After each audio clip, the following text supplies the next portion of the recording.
Alors bonjour tout le monde, bienvenue sur cette nouvelle vidéo. Aujourd'hui on va parler d'un nouveau thème qui pour moi me fait énormément plaisir. Enfin une nouvelle assez intéressante qui se passe. En effet, la Serie A vient à l'instant de refuser le maillot vert. Donc il n'y aura plus d'équipe, en tout cas il n'y aura plus une seule équipe qui aura le droit de proposer ou de jouer avec un maillot vert en Serie A. C'est une nouvelle règle qui vient d'être inscrite directement dans le règlement du championnat italien qui va du coup commencer dès l'année prochaine pour la saison 2022-2023 qui commencera le week-end du 13 et du 14 août. Les maillots verts seront du coup proscrits par toutes les équipes en lice. Enfin une décision qui me fait énormément plaisir.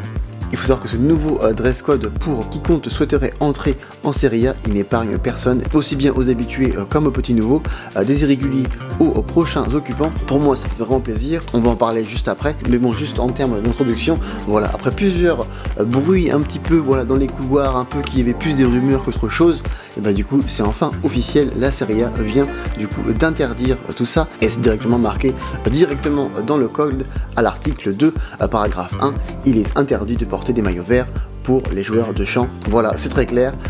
À partir de la première journée de la saison 2022-2023, en tout cas de la saison 2022-2023 en Italie, aucune équipe du championnat ne pourra porter cette couleur. Maintenant la question est pourquoi?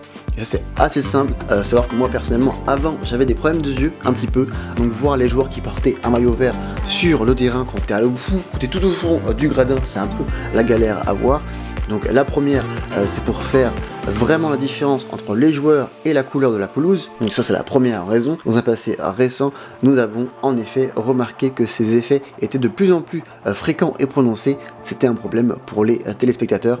Et ça, sincèrement, je le valide à 100%, mais c'est pas la seule raison, car récemment, avec tous les effets spéciaux qui se passent, entre guillemets, un peu partout, en tout cas à la télévision, car d'autres ont été signalés par les télévisions désormais habituées à produire des graphiques en plein match, ils fonctionnent justement grâce au vert du terrain. C'est exactement le même discours pour les publicités envoyées par les diffuseurs qui sont désormais plus fréquents pendant la rencontre, en tout cas dans la rencontre de Serie A, car en effet quand on utilise des effets spéciaux, en général on sert souvent d'un fond vert ou d'un fond bleu. En général un fond vert c'est vraiment la base, donc les programmes, les softwares ont un peu du mal à faire la différence voilà, entre le joueur et la pelouse, donc avec ça il y aurait vraiment une grosse distinction.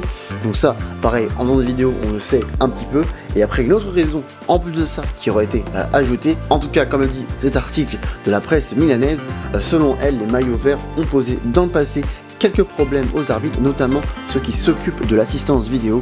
Ils disposent plus ou moins des mêmes images que les télévisions, mais eux doivent analyser les cas légiteux avec un gros plan qui sont appliqués pour examiner une action, notamment un hors-jeu.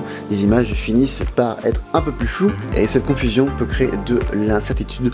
Donc ça évidemment je comprends, je supporte à 100% car c'est vrai que les maillots verts, même si je comprends entre guillemets l'histoire qu'il peut y avoir derrière, et voilà les années 70-80 c'est terminé, maintenant il faut jouer avec son temps.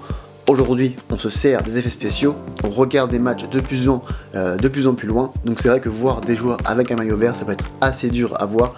Quand on est au fond du stade, je peux vous assurer que des fois on a un peu du mal à voir, donc au moins avoir des joueurs qui ont des maillots qui flashent, c'est plus facile à les voir, et également pareil pour les effets spéciaux, et comme la presse italienne le dit, pour également l'assistance des arbitres, donc l'assistance vidéo des arbitres, ça sera beaucoup plus simple pour eux, donc sincèrement je ne peux qu'approuver. Donc voilà, dites-moi ce que vous en pensez dans les commentaires, si oui ou non vous agréez et vous acceptez ce choix. Moi personnellement, vous l'avez bien compris, je l'accepte à 100%, mais bon, on est là pour en discuter. Donc laissez-moi vos avis, et on se retrouve très bientôt pour une nouvelle vidéo. C'était Francky, peace.